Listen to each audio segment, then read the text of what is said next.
कथा प्रसंग में भरत जी महाराज ने भगवान राम से बराबर ये निवेदन करते थे कि महाराज जो आप कहोगे वही सब होगा। और फिर एक दूसरे के गुणों की चर्चा करते करते आखिर राम जी ने ये कह दिया कि जो तुम कहोगे सो मैं कहूँगा, मैं करूँगा। भरत जी ने कह दिया कि जो आप कहोगे सो सब लोग करेंगे, मेरी नहीं। प्रभु प्रसन्न मन सकुच तजी, मन प्रसन्न करके और संकोच को छोड़ के जो जय यशुदेव, जिसे जैसी जैसी भी आज्ञा दोगे वो सो सिर धरे धर करे सब मिटी अनट अभरे, सारी समस्याएं मिट जाएंगी। जो जय आयश देव का अर्थ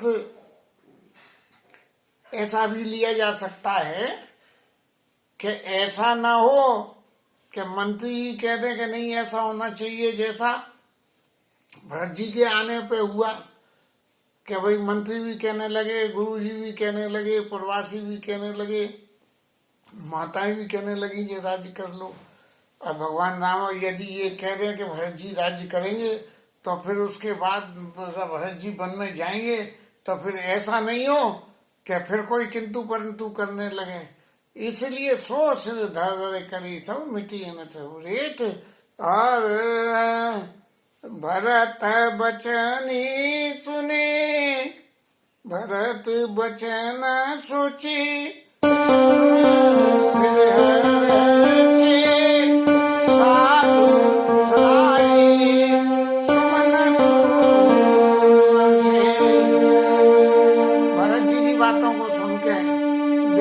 साधु लोग सब बड़े खुश हो गए कि अब तो राम जी जो कहेंगे सो होगा।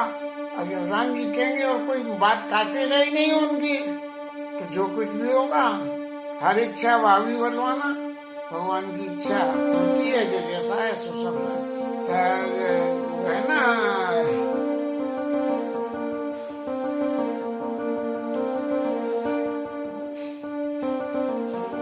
राम की चाहे सो हो ही करे, अन्यथा नहीं कोई। ऐसा जो है तो जो चाहते हैं वही सब हो जाएगा। असमंजस बस अवध निवासी, प्रमोदित मुनि तापस वनवासी। अवध निवासी असमंजस में हो गए। इसका मतलब क्या है कि अवधवासियों को ये समझ में आ गया कि अब भगवान वापस नहीं आएंगे, क्योंकि अगर वापस जाते तो फिर आते ही क्यों।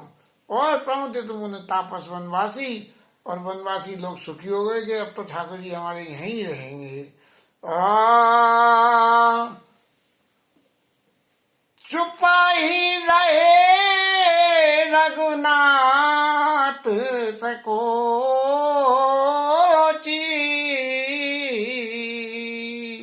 चुपा ही रहे रघुनाथ सकोची,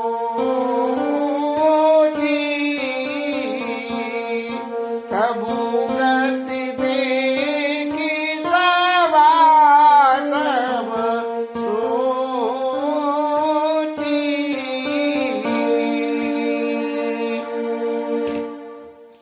भगवान राम कुछ भी नहीं बोले भरत जी की बात सुन के, और जब नहीं बोले कुछ भी तो सब लोगों को बड़ा जो है होने लगा कि सब लोग सोचने लगे कि भैया आप क्या होगा, ये राम जी के सिर सबरा भार छोड़ दिया, राम जी तो वन में चले जाएंगे, जी तो जाए बिना रुकेंगे ही नहीं, और अब ये चुप है, इसका क्या अर्थ है।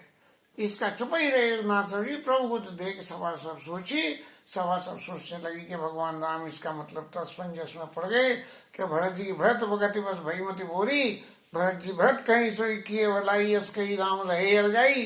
और इतनी सबरी बातों कहने के बाद में भी फिर मैं कोई और नई बात बोलूं तो फिर अच्छा नहीं, ठीक नहीं लगेगा।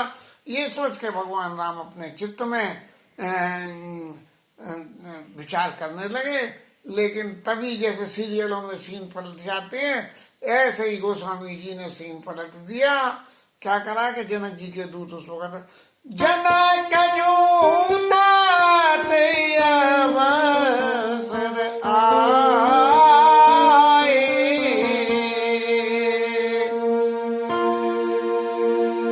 जब ये बात बिल्कुल फाइनल होने को थी कि काम तो 1 ही मिनट का था कि राम जी कहते हैं कि भैया भरत तुम अयोध्या जाओ और हम तो वन में ही रहेंगे बस, और ये काम सुलझ जाता। लेकिन फिर रामायण शॉर्ट ज्यादा ही हो जाती। आज ये अयोध्या कांड के 269-70 दोहे पे हम चल रहे हैं और हैं इसके 336, तो 100 दोहे से रामायण शॉर्ट हो जाती है। तो इसलिए जनक जी को बीच में गोस्वामी जी ने आगमन करा दिया, और इसलिए करा दिया कि घर परिवार के जब कोई भी ऐसे निर्णय हो तो 4 लोगों से सलाह करें। घर में सलाह बैठ नहीं रही हो, वो के पहले आप, तो पहले आप करने वाला कोई एक तीसरा व्यक्ति होना चाहिए। अब जनक जी की कथा इसलिए बीच में आ गई। और करी प्रणाम जनक दूता अवसर आए, मुनि वशिष्ठ सुनि बेगी लाए।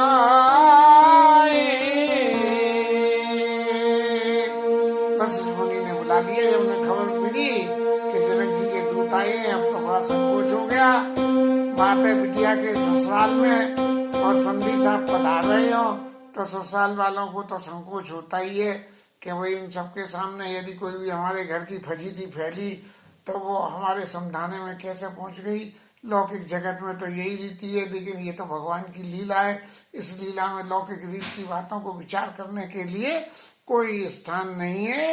दूत न मोनी वर पूछी बाता, कहू विदेह भूप कुछ लाता। विदेह भूप की खबर बताइए दूत जी, कैसे हैं राजा जनक, कैसे हैं? गुरु जी ने पूछा। एक अर्षि का ही सवाल होता है। सुन सकुचाई नाई महिमा, बोले चरवर जोरे हाथा। दूत क्या बोले? संकोच से और धरती में माथा टेक कर प्रणाम करके बोले, क्या बोले? बोले चरवर जोड़े हाथ जोड़ के बोले। अब एक बात समझिए, जिसकी पुत्री और 14 साल के लिए वनवास को चली जाए, उस पिता के अंदर की क्या हालत होगी। लेकिन कर्सी में गुरुजी पूछ रहे हैं और कर्सी में वो जवाब दे रहे हैं। लेकिन दूत भी इतने चतुर हैं कि उन्होंने इतना बढ़िया जवाब दिया। भू जबरा और सादर साई, और कुशल हेतु सो भयऊ गोसाई। कोई भी नेगेटिव बात नहीं बोलनी, हर बात पॉजिटिव बोलनी। क्या क्या बूझे राव सादर साई, आपका ये पूछना कि कैसे हैं, बस यही कुशलता का विषय है। क्योंकि आप लोग सब कुशल हैं तो हम भी कुशल हैं। बूझे राव सादर साई, कुशल है तो भयऊ गोसाई। तो वो जो है वो ही कुशल का ही कारण है, बाकी तो सब कुछ अकुशल अकुशल है। ये अंडरस्टूड है। नाइत कौशल ना थके, सात कुशल गहिना, मित्रा अवध विशेषते, जग सब भयाऊ अनाथ। नहीं तो जो महाराज दशरथ जी जो इस लोक को छोड़ के चले गए, उसकी वजह से सारी कुशलता जो थी रघुवंश समाज की, वो कुशलता भी उनके संगी चली गई। क्योंकि जिसके राज्य में इस तरह का खेल बने, उसकी कुशल का कौन भरोसा, उसका तो ठाकुर जी भरोसा कर सकते हैं। दूसरा तो कोई कह ही नहीं सकता कि ऐसे ऐसे चतुर, ऐसे भगवान के भक्तों के घर में भी ऐसे ऐसे नाटक, लेकिन वो भी भगवत लीला ही है। मिथिला अवध विशेष ते, जग सब भयऊ अनाथ। और पूरा संसार अनाथ हो गया है, और उनमें अयोध्या और मिथिला विशेष रूप से अनाथ हुए हैं। कौशल पति गति सुन जन कौरा, वे सब लोक शोक बस बोरा। जब राजा जनक को ये पता लगा कि महाराजा दशरथ जी की जीवन लीला पूर्ण हो गई, तो ऐसे शोक के वशीभूत हो गए कि क्या, जेई देखे तेई समय विधेय सत्य लाग नाम सत्य सब जग कह लोग। जिसने उस वक्त जनक राज को दिखा, उनका नाम विधेय राज है, जो देह में रहते हुए भी देह में नहीं रहते हैं। देह उनकी ऐसी है कि पता ही नहीं लगती कि ये बैठे हैं कि, बिल्कुल जैसी वो फौजों की मूर्तियां दिखाते हैं या फौजों में चौकीदार खड़े होते हैं कैसे सावधान पोजीशन में, कि बिल्कुल देखें कि मूर्ति है कि क्या है। आजकल यूट्यूब पे तो होते हैं, वो हाथ फेर के देखते हैं कि वो वास्तव में नाक पे हाथ लगा के इसकी सांस चल रही है या ये खाली मूर्ति है। तो कौशल पति गति सुन जन को रहा, नहीं नहीं नहीं, ऐ बे सब लोक शोक बस बोरा। जय देखे ते समय विदेहु सत्य नाम असला। किसे नहीं लगेगा कि उनका नाम सत्य है, ऐसे विदेह हो गए वो। जान को चाल सुनत नर पाले, सूझ न कछु जस मनी बिनु व्याले। और कैकेयी मैया ने जो कुचाली रची है उसे सुन के तो ऐसे हो गए कि सांप के बस में से मणि चली गई हो। क्या करें भैया, ये तो सब जो है माताओं की लीला ही ऐसी है कि इसके बस में तो जो चक्कर में फंस गया वो तो फंस ही गया। तो वो जनक जी सोच रहे हैं कि क्या करूं, अब जनान खाने की फजीयत में मैं जाके बीच में कैसे बोलूं।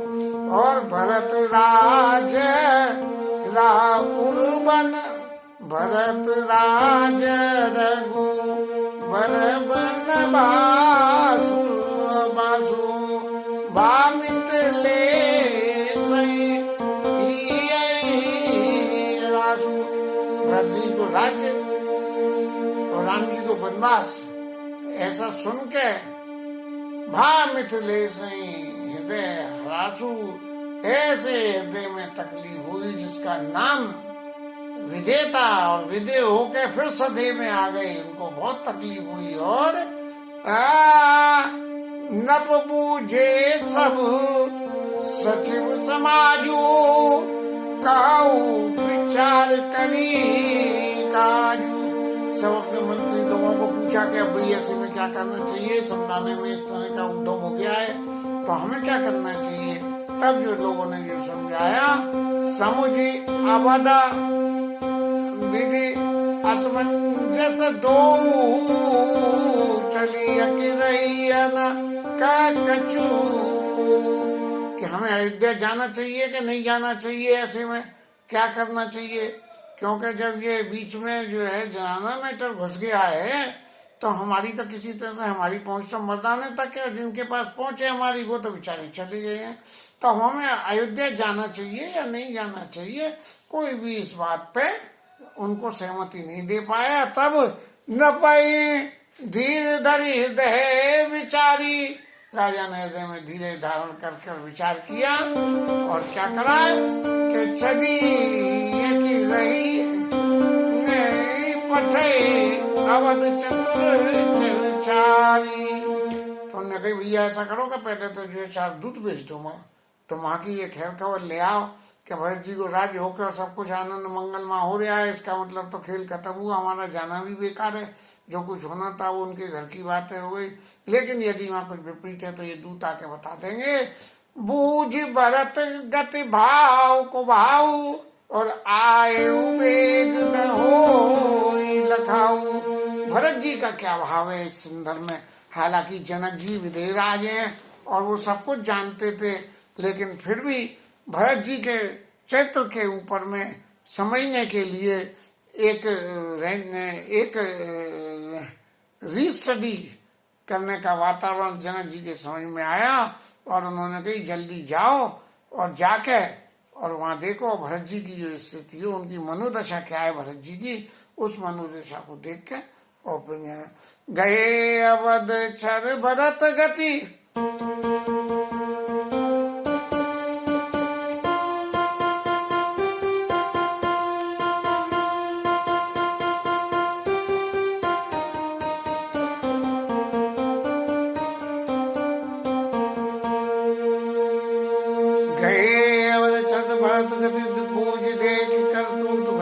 गति को देखा, उन्होंने सब समझा और चले चित्रकूट भरत चार चले तिरहूत। वो चारों लोग जो है वापस विजयनगर के लिए लौट आए।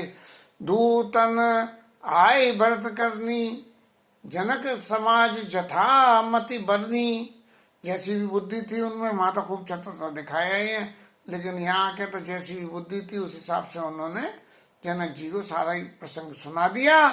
सुन गुरु परिजन सचिव मई पति,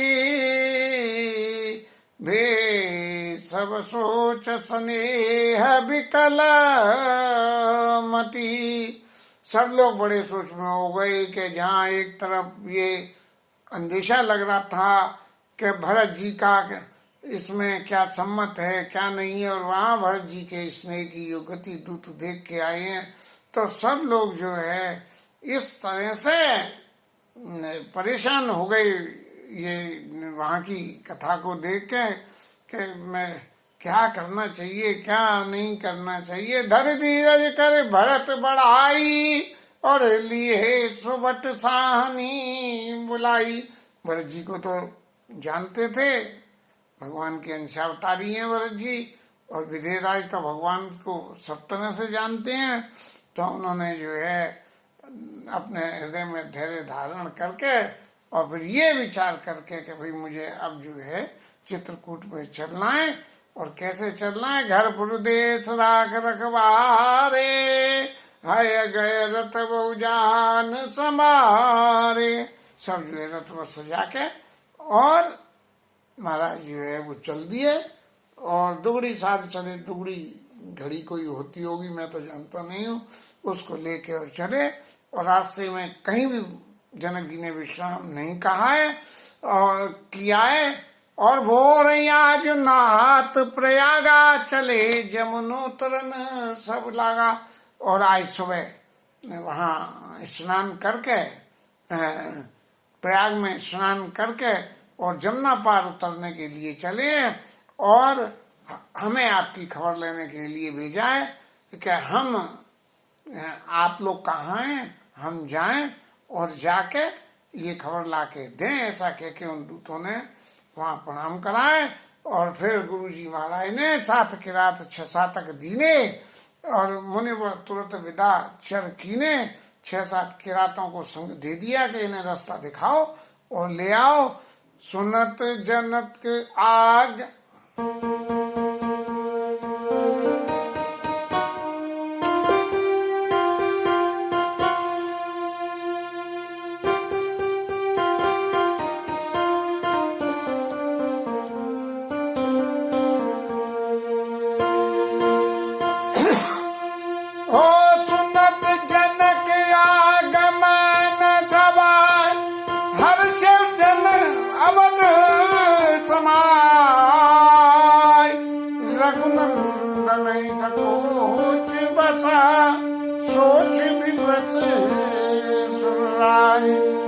जनक जी के आगमन को सुन के सब लोग अयोध्या वासी तो खुश होने लगे कि अब समुद्री महाराज आ रहे हैं तो 2-4 दिन रुकेंगे नहीं। यहाँ तो जो है भरत जी ने तो कह दी थी कि राम जी कह दें तो कर दें, तो लीला सिमट गई और सब चले जाएंगे।